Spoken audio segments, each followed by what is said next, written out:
फिर क्या काम करती है कि उन लिक्विडिटी प्रोवाइडर के पास जाती है, इन्वेस्टमेंट बैंक के पास जाती है कि आया कि हमें इतना पार्टिकुलर स्टॉक चाहिए, इतना पार्टिकुलर कॉइन चाहिए, बिटकॉइन चाहिए, जो भी सोन। तो फिर वो क्या करते हैं कि एक्सचेंज की हेल्प करते हैं, इनको लिक्विडिटी देते हैं। लिक्विडिटी का मतलब क्या होता है? पैसा। यानी कि फिर वो इनको माल जी। देते हैं ताकि ये आपके ऑर्डर को फिल कर सकें। ठीक है। जी सही। ओके। अच्छा, जी। अब एक और क्वेश्चन इधर, एक और सवाल। अब उनको क्या फायदा है? जाहिर बात है, अगर माइकल सेलर से मिसाल के तौर पर ये 10 करोड़ के बिटकॉइन ले लेती है एक्सचेंज, अब माइकल सेलर को क्या फायदा है कि उसने एक्सचेंज वालों की हेल्प कर दी? सोचने वाली बात है ना। उन्होंने पहले लोअर प्राइस से परचेज किया होगा ना, तो उनको तो बेनिफिट ही आएगा। मिसाल के तौर पर अगर सेम एज इट ऐसे ही कर लो, अगर मैंने उस वक्त बेचना ही नहीं, माइकल सेलर को वो चाह रहा है कि मैं बेचना ही नहीं चाह रहा अभी, अगरचे उसने लोअर प्राइस के ऊपर खरीदा हुआ है, अगर वो बेचना ही नहीं चाह रहा तो फिर, और उसने खुद तो नहीं ना कहा कि मैंने बेचना है तो मुझसे ले लो, ये तो एक्सचेंज उसके जाके तरले कर रही है ना। हकीकत में लिक्विडिटी प्रोवाइडर को या बैंक को जो फायदा होता है ना, वो ये है कि जितनी भी एक्सचेंजेस हैं ये अपना डाटा शेयर करती हैं उनके साथ। आपने अक्सर सुना है ना कि मार्केट में 90% लोग, 95% लोग जो है वो लॉस करते हैं, जी। केवल 10% लोग ही प्रॉफिट जनरेट करते हैं। तो एक जी। लम्हे के लिए सोचो कि ऐसा कैसे पॉसिबल होता है, ऐसा क्यों है? तो पता चला कि जितनी भी एक्सचेंजेस हैं वो अपना डाटा शेयर करती हैं। अगर ये डाटा उनके साथ शेयर ना करें तो इनकी दुकान भी नहीं चल सकती। ठीक है, इनकी लिक्विडिटी बहुत कम पड़ जाएगी। जी। तो फिर इनकी भी मजबूरी होती है उनको डाटा देना। और अब पता चला कि वो क्यों इनको पैसा दे रहे हैं, क्योंकि उनको भी इनसे मतलब है कि वो इनसे डाटा ले रहे हैं। कहाँ, आपने कभी देखा है कि कोई भी वेल्स है या कोई भी बड़े बड़े लॉग्स हैं, वो एनालिसिस कर रहे हो, कैंडल को देख रहे हो, इंडिकेटर को देख रहे हो? हरगिज जी। ऐसा नहीं, बल्कि वो अपने वॉल्यूम के साथ ही मार्केट को मैनिपुलेट करते हैं। उनको ये नहीं है कि वो चार्ट देखते फिरें, वो पूरी की पूरी इकोनॉमी के साथ प्ले कर रहे होते हैं। जितनी भी फाइनेंशियल मार्केट में होती है, वो लोगों के इमोशंस के जी, साथ, तो वो लोगों के डाटा के प्राइस साथ सेक्शन पे खेल रहे खड़े होते होते हैं ना। हैं। हाँ। तो ये सारा का सारा जो कचरा स्टाइल है ना, ये सारा का सारा रिटेल ट्रेडर के लिए है। और ये फीड भी किन लोगों ने की है? उन्हीं लोगों ने किया है, बड़े बड़े लोग। हमें स्पॉट एंड रेजिस्टेंस किसने सिखाया है? हमें कैंडल स्टिक पैटर्न किसने सिखाया? हमें RSI, Bollinger bands, moving average, MACD, ये इंडिकेटर किसने सिखाए हैं? किसने बताया कि यहां पर बाय करना चाहिए, यहां पर क्रॉसओवर हो जाए तो यहां पर सेल करना चाहिए? ये किसने सिखाया, किसने बताया? उन्हीं लोगों ने बताया। तो सम टाइम ऐसा अगर कोई सुनेरियो बनता भी है जहां पर हम खरीद रहे होते हैं, तो आपने अक्सर देखा होगा मार्केट वहां से उलट जाना शुरू हो जाती है। क्यों? क्योंकि उनको पता है कि एक रिटेल ट्रेडर ज्यादा से ज्यादा कहां पर खरीद सकता है और कहां पर बेच सकता है। ठीक है। जी। तो हमें इंस्टीट्यूट के साथ ट्रेडिंग करनी है, ना कि हमें एक आम बंदे को फॉलो करना है या आम बंदे के स्टाइल को फॉलो करना है। ऐसा हरगिज नहीं है। ठीक है, हमें इंस्टीट्यूशनल कंसेप्ट के साथ ट्रेडिंग करनी पड़ेगी। और याद रखना कि वो बहुत ही यूनिक होगा। यानी कि आपको ऐसा लग रहा होगा कि जैसे मैं ज्यादा लोगों की मुखालफत कर रही हूँ। ठीक है, मिसाल के तौर पर मार्केट में एक फोमो क्रिएट हुआ है, मार्केट में एक हाइप क्रिएट हुई है कि अब मार्केट पंप करने लगी है, पंप करने लगी, लोग खरीद भी रहे हैं। लेकिन आप, आपका जो सेटअप होगा, ट्रेड स्टाइल होगा, वो ये कह रहा होगा कि सेल करो, क्योंकि आपके पास तो इंस्टीट्यूशनल स्टाइल होगा। लेकिन आपको लगेगा कि शायद मैं कुछ गलत कर रही हूँ जिसकी वजह से मैं ज्यादा लोगों को अपोज कर रही हूँ, मुखालफत में खड़ी हूँ। लेकिन हकीकत में वो आपके एक राइट डिसीजन होगा। और सम टाइम ऐसा भी होगा कि रिटेल ट्रेडर यानी कि मार्केट में जो लोग कह रहे होंगे ऐसा हो भी जाएगा, क्योंकि रिटेल ट्रेडर का भी तो ट्रस्ट जीतना है। ठीक है। जी तो ये बिल्कुल। बहुत, हाँ, तो ये एक अच्छे डिसीजन के साथ आपने करना है। खैर, मैं आपको एक छोटी सी यूनिक चीज आज सिखाता हूं, और वो है एक्सचेंज रिजर्व। एक्सचेंज रिजर्व से क्या मुराद है? अब ये एक ऐसा टॉपिक है कि जो आम रिटेल ट्रेडर को इस चीज की समझ नहीं होती। ठीक है, मैं अब आपको बेसिक चीजें नहीं करवाऊंगा। ठीक है, मैं जस्ट ओनली आपको एडवांस लेवल के ऊपर ही चीजें जो है वो पिक करवाऊंगा, तो आपने ये पिक करते जाना। ओके। अच्छा, एक्सचेंज रिजर्व से क्या मुराद है? दो वर्ड है हमारे पास। आप ये चीज अगर सीख जाते हो ना, तो आपको एक पता चल पाएगा कि अब माल किसके पास कितना पड़ा हुआ है, और कब माल मार्केट के अंदर या पंप आ सकता है या डंप आ सकता है। आप पूरे हिस्टोरिकल डाटा के साथ भी अटैच हो जाओगे, और आने वाले वक्त के साथ भी अटैच हो जाओगे। इतना ये क्लासिकल आपको इंटरप्रिटेशन और लॉजिक और फंक्शन प्रोवाइड करेगा, ठीक है। गुड डाटा प्रोवाइड करेगा। दो चीजें हैं, एक है एक्सचेंज, दूसरा है रिजर्व। एक्सचेंज मीन जिनके ऊपर हम ट्रेड कर रहे हैं, जो करेंसीज को एक्सचेंज करती है, तब्दील करती है। रिजर्व का क्या मतलब है? ठीक है, रिजर्व किसको कहते हैं? रिजर्व का मतलब होता है होल्ड करके रखना। मैं आपको कहता हूं कि आपके पास कितनी मनी रिजर्व है, तो इसका मतलब है कि आपके पास कितना पैसा पड़ा हुआ है घर में, ठीक है, कितना पैसा पड़ा हुआ है बैंक में, कितना पैसा आपने होल्ड किया हुआ है, ठीक है। तो रिजर्व का क्या मतलब होता है? होल्ड करके रखना, उसके पास मौजूद होना। तो एक्सचेंज रिजर्व मीन कि एक्सचेंज के पास कितना माल पड़ा हुआ है। हमें पता तो चले कि जिसके ऊपर हम ट्रेड कर रहे हैं, इसके ऊपर कौन सी चीज कितने वॉल्यूम के साथ आ रही है, ताकि हमें एक आइडिया हो सके कि हमने बाय करना है या सेल करना है। मिसाल के तौर पर, अगर एक्सचेंज रिजर्व बढ़ना शुरू हो जाते हैं, दो चीजें, अगर इस जुमले को आप समझ गए तो यकीनन आप पूरे के पूरे इस लेक्चर को समझ जाएंगे। वो क्या है? मिसाल के तौर पर, अगर एक्सचेंज रिजर्व बढ़ना शुरू हो जाते हैं, अगर एक्सचेंज रिजर्व बढ़ना शुरू हो जाते हैं, तो इसका क्या मतलब है? इसका मतलब है कि एक्सचेंज के ऊपर ज्यादा वॉल्यूम आ रहा है, ज्यादा पैसा इकट्ठा हो रहा है, ठीक है। जो मार्केट के अंदर इनफ्लो है वो बढ़ना शुरू हो रहा है। दो टर्म आपने सुनी होंगी, इनफ्लो और आउटफ्लो, पैसा आना और पैसे का जाना। तो एक्सचेंज रिजर्व मीन कि जब मार्केट के अंदर पैसा ज्यादा होना शुरू हो जाए उस एक्सचेंज के ऊपर, तो फिर हम क्या कहते हैं कि एक्सचेंज रिजर्व बढ़ना शुरू हो रहे हैं। एक्सचेंज रिजर्व बढ़ना शुरू हो रहे हैं मीन के एक्सचेंज के ऊपर पैसा आ रहा है। तो इस दौरान क्या होगा? फिर जो बीटीसी है वो नीचे की तरफ मूव करना शुरू कर देगा। अगर बीटीसी का, ये मिसाल के तौर पर बीटीसी का एक्सचेंज रिजर्व कह रहे हैं, ठीक है, बीटीसी अगर बढ़ रहा है या कम हो रहा है, तो उस दौरान, अब इसके पीछे साइकोलॉजी क्या है? अगर एक्सचेंज रिजर्व बढ़ता है तो बीटीसी नीचे की तरफ जाता है, ठीक है। इसके पीछे एक साइकोलॉजी क्या है, ऐसा क्यों होता है? ठीक है, exchange reserve X dot R. आपने MetaMask, trust wallet, decentralize wallet का नाम सुना है? जी जी सर। Hmm, okay. उनको हम कहते हैं कूल्ड वॉलेट, उनको हम कहते हैं डिसेंट्रलाइज वॉलेट, ठीक है। उनके ऊपर जो पैसा होता है ना वो चोरी नहीं हो सकता, उनके ऊपर हमें सीक्रेट कीवर्ड मिलते हैं। सर तो बाइनांस भी याद तो है, ऐसे ही है। नहीं, बाइनांस जो है वो सेंट्रलाइज एक्सचेंज है। डिसेंट्रलाइज है। बिटगेट, हाँ, बिटगेट, हम्म। बाइनांस, बिंगएक्स, ये सारी की सारी सेंट्रलाइज एक्सचेंज है। अगर आप इनके डेक्स वर्जन यूज करते हैं ना, तो वो जी। डिसेंट्रलाइज है, लेकिन आप डिसेंट्रलाइज को यूज नहीं करते, आप सेंट्रलाइज को इस्तेमाल करते हैं।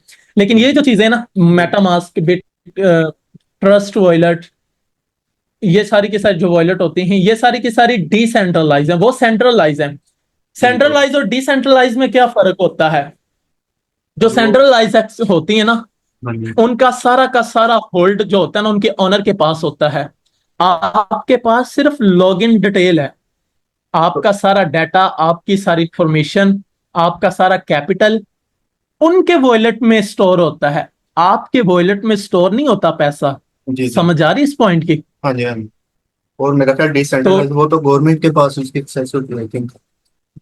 अभी जिधर रेगुलेट है, जाहिर बात है उधर गवर्नमेंट के पास उनका डाटा है, लेकिन जो हमारे पास मेटामास्क है, ट्रस्ट वॉलेट है, इनके ऊपर जो हमारा कैपिटल पड़ा होगा वो हमारे होल्ड में है, यानी कि वो हमारी ब्लॉकचेन जो उधर होगी, हमारे कोड होंगे, वो हमारे पास सेव है, ठीक है। उसके ऊपर किसी का भी कोई होल्ड नहीं होगा, वो हमारी मर्जी के बिना ना कोई उसको छेड़ सकता है, ना कोई उसको निकाल सकता है, ठीक है। ठीक है। चाहे क्यामत तक पड़ा रहे, उसको कोई आगे पीछे नहीं कर सकता। लेकिन जो हमारा सेंट्रलाइज एक्सचेंज के ऊपर डाटा पड़ा होगा, वो सारा का सब, मिसाल के तौर पर अगर मेरा, मिसाल के तौर पर 1 लाख डॉलर बाइनांस के ऊपर पड़ा हुआ है, अगर आज बाइनांस भाग जाए तो मैं किसी से कोई लेने का हकदार नहीं हूं, ना ही मैं किसी के ऊपर जाके कोई रिपोर्ट कर सकता हूं, ठीक है। ठीक हो गया। आपने अक्सर देखा होगा कि जब हम अकाउंट बनाते हैं ना, तो वो टर्म्स एंड कंडीशंस जो होती हैं उनके ऊपर वो हमारे को वो कहते हैं ना, एक्सेप्ट टिक करो इधर, जी जी अक्सर आपने देखा होगा। जी जी। तो वो क्या होता है, बेसिकली वो हमसे प्रूफ ले रहे होते हैं कि आगे के कल को 100 इशू हो सकता है, तो हम इसका कोई भी लेने दें के हक में नहीं होंगे, सही। ठीक है। बिल्कुल। तो इसी तरह अगर हम मिसाल के तौर पर पाकिस्तान क्रिप्टो करेंसी को रेगुलेट कर देता है, अगर लोगों के ऊपर इसने टैक्स लगाने हो कि कौन सा ट्रेडर कितने अरसे से काम कर रहा है, तो फिर ये क्या करेंगे, एक्सचेंज वालों के पास ही जाएंगे, सही। लाओ दो हमें इधर डाटा। तो उनके पास जो डाटा होगा ना, कब कितनी डेट से इन ये ट्रेड करा, तो वो सारा का सारा वही टर्म्स एंड कंडीशन जो हमने टिक की होंगी, वो सारा का सारा इनको उठा के दे देंगे, ठीक। ठीक है। ठीक हो। खैर टॉपिक का किधर था, आप कहाँ के कहाँ ले गए सवाल जी। कर करके, मुझे अब ये बताने दो,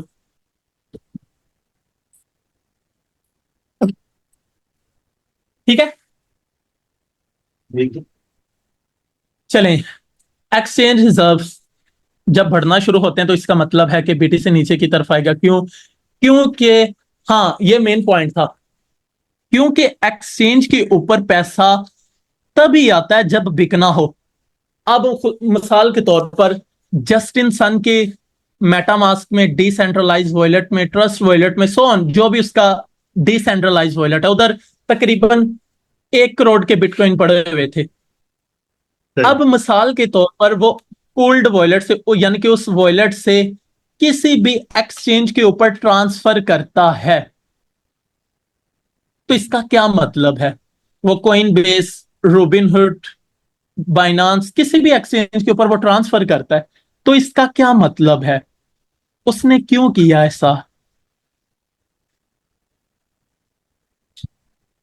पहला क्वेश्चन, अगर उसने होल्ड करके रखने थे तो फिर वो उसी डिसेंट्रलाइज सिक्योर वॉलेट में ही रख लेता, उसने सेंट्रलाइज एक्सचेंज के ऊपर क्यों ऐसा किया। पहला क्वेश्चन ये, इसका जवाब भी मिल गया। दूसरा ये कि उसने आया कि अगर सेंट्रलाइज एक्सचेंज के ऊपर ट्रांसफर किए तो क्या वो खरीदना चाहेगा, नहीं, माल तो पहले ही उसके पास पड़ा हुआ है, तो फिर आखिरी ऑप्शन बचती है कि वो अपना माल बेचना चाह रहा है। तो जैसे उसने एक्सचेंज के ऊपर ट्रांसफर किया तो एक्सचेंज रिजर्व बढ़ गया, यानी कि माल ज्यादा आ गया, तो पता चला कि एक्सचेंज के पास इतना माल अभी आ चुका है, तो वो कभी भी इतने लंबे अरसे के लिए एक्सचेंज के ऊपर अपना माल नहीं रखेगा, वो कोशिश करेगा कि जल्द अज जल्द इसको बेचा जाए। और यही मैंने बात आपको कही कि जब एक्सचेंज रिजर्व बढ़ जाएगा तो बीटीसी नीचे की तरफ आएगा, क्यों, क्योंकि उस दौरान हमें सेलिंग प्रेशर मिलेगा, यानी कि सेल करेंगे वो बड़ी बड़ी बॉयलर्स, बड़े बड़े लोग। तो इसी वजह से मैंने कहा कि बीटीसी नीचे की तरफ आएगा, कोई भी वो कॉइन हो, जिस कॉइन को उसने ट्रांसफर किया है वो सेल ही करेगा, और कोई लॉजिक नहीं है कि वो सेंट्रलाइज के ऊपर उसको लेके आए। सेंट्रलाइज के ऊपर लाने का मकसद सिर्फ यही है कि उसको बेचना चाहिए। अब बगैर मैं टाइम जाया कि ये आपको एक वेबसाइट के ऊपर लेके चलता हूं जहां पर आप देख सकते हैं कि एक्सचेंज रिजर्व बढ़ रहा है या कम हो रहा है। एक वेबसाइट है जिसका नाम है क्रिप्टो क्वांट। क्या है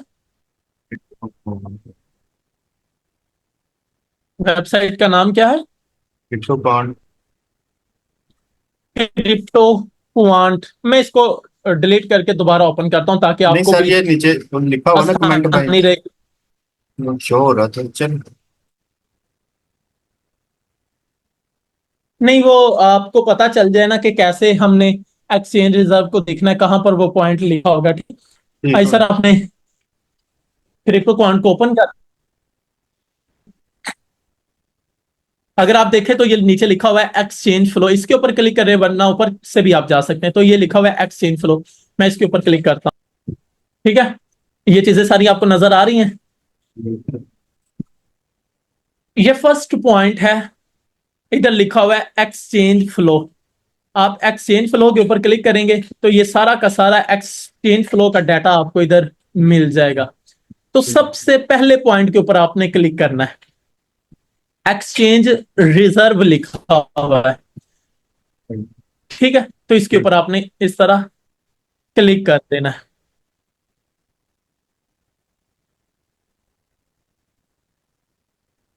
ठीक है। वसीम, ये आप रिकॉर्ड कर रहे हो ना लेक्चर को? जी जी सर। मुझे वो ना डॉक्यूमेंट्स फाइल में सेंड कर देना, मैंने बाकी स्टूडेंट्स को भी सेंड करना, ओके। चलें ठीक हो गया।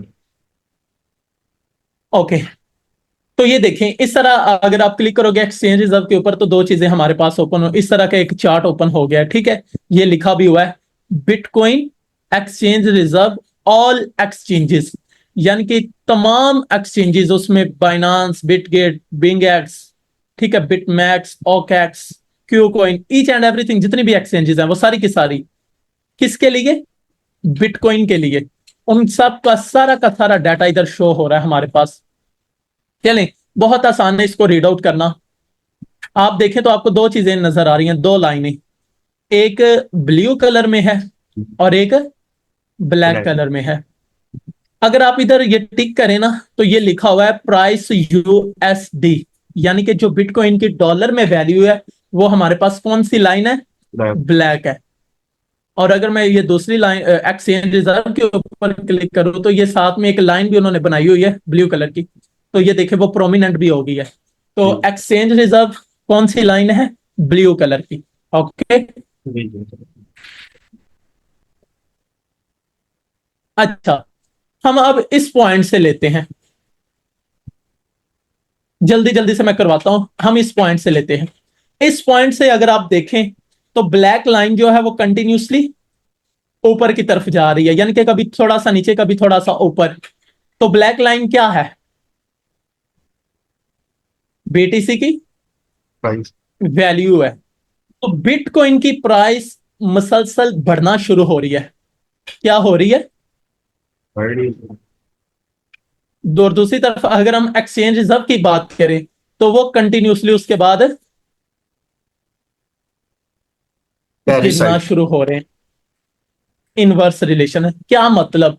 बीटीसी की प्राइस क्यों ऊपर की तरफ मूव की? क्योंकि एक्सचेंज के ऊपर पैसा ही नहीं आ रहा, सारा का सारा डिसेंट्रलाइज वॉलेट में स्टोर है, ठीक है। तो जिस वजह से क्या हुआ, बीटीसी की प्राइस पंप करना शुरू हो गई और एक्सचेंज रिजर्व कम होना शुरू हो गया, यानी कि सारा का सारा पैसा एक्सचेंज से उठा के पूल्ड वॉलेट में ट्रांसफर कर दिया गया, यानी कि वेब3 वॉलेट, मेटामास्टर्स वॉलेट में, ठीक है, जो सिक्योर वॉलेट है। और जब आपको पता है कि ट्रेडर्स माल को स्टोर करके रखते हैं, बाहर नहीं निकालते, तो ऑटोमेटिकली प्राइस पंप ही करती है। दूसरी तरफ इधर देखिए, इस पॉइंट से लेते हैं, प्रीवियस डाटा को थोड़ा सा एनालाइज करते हैं। ये इस पॉइंट से आ जाए, ये पॉइंट नजर आ रहा है आपको, ये वाला? जी। इधर से थोड़ा सा इसका तज्जिया करते हैं, ठीक है। अब इस पॉइंट के ऊपर देखो, इधर उलट हो चुका है। अब इधर क्या है? एक्सचेंज रिजर्व बढ़ना शुरू हो गए हैं। ये ब्लू लाइन है ना, हाँ जी। ये अब ऊपर की तरफ जा रही है, यानी कि एक्सचेंज के ऊपर पैसा आना शुरू हो गया है। Trust Wallet, MetaMask, decentralize wallet से सेंट्रलाइज की तरफ।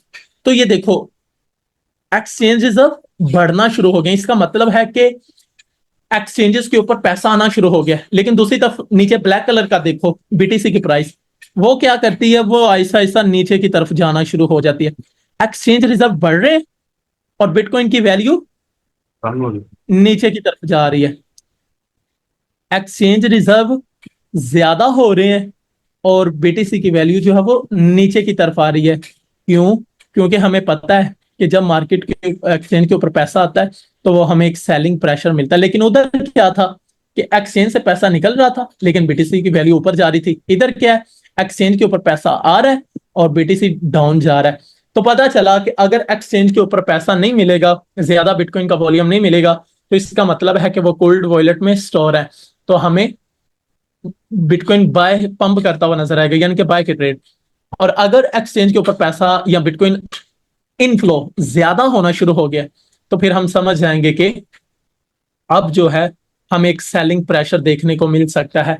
और अगर हम बात करें ना चार्ट की, तो यकीनन अब जो नेक्स्ट हमें मिलेगा ना सेलिंग प्रेशर, वो मस्ट है कि तकरीबन ये वाला एरिया सारा हंट करे 72 73 74 के की रेंज में। ठीक है, 74 के की रेंज। अगर मैंने बिटकॉइन को अब सेल किया भी ना तो $74,000 की रेंज में इसको सेल करेंगे, क्योंकि ठीक है उधर ज्यादा लिक्विडेशंस पड़ी हुई है। लोगों की जो टिंड होनी है ना वो $74,000 के ऊपर होनी है। जी। और दूसरी चीज ये कि 31 डेट को एफओएमसी की मीटिंग भी है। उस दौरान भी हमें बहुत बड़ा पंप या डंप देखने को मिल सकता है। अगर ये देखो, ये लिखा भी हुआ है एफओएमसी की meeting, federal fund rate, dollar के ऊपर इंटरेस्ट रेट बढ़ाया जाएगा या कम किया जाएगा। ठीक है, तो ये हमारे पास 31 जुलाई को है, ये 31 डेट को। ठीक है, रात 11 बजे और 11:30 के ऊपर पोवेल जो है वो स्पीच करेगा, वो बाबा सा। ठीक है, ठीक है। और एक और चीज, अगर एफओएमसी की मीटिंग आने से पहले पहले ये अगर 74 के को टच कर लेता है ना, हाँ जी। तो फिर हम उस मीटिंग के दौरान सेल ही करेंगे। लेकिन अगर उस मीटिंग के दौरान एक गुड न्यूज मिलती है तो फिर यकीनन उसके बाद ये टच कर लेगा। ओके, ठीक है। तो अभी फिर सेल की होपफुली ट्रेड आपको होगी। इस, हाँ फिर भी सेल की ट्रेड हो। 74,000 को ये लाजमी टच करे फिर। ठीक होगी। ठीक है, उम्मीद है कि आपको इस लेक्चर की आज की समझ आई होगी। अगर ना भी आई होगी तो फिर भी आप व्हाट्सएप के ऊपर क्वेश्चन करके पूछ सकते हैं। ठीक है, ठीक होगी। और ये बहुत इंपॉर्टेंट चीजें होती हैं, इसको यकीनन आप प्रैक्टिस करो, लर्न करो। ठीक है, ठीक है। ओके, अल्लाह हाफिज, टेक केयर। अल्लाह हाफिज़।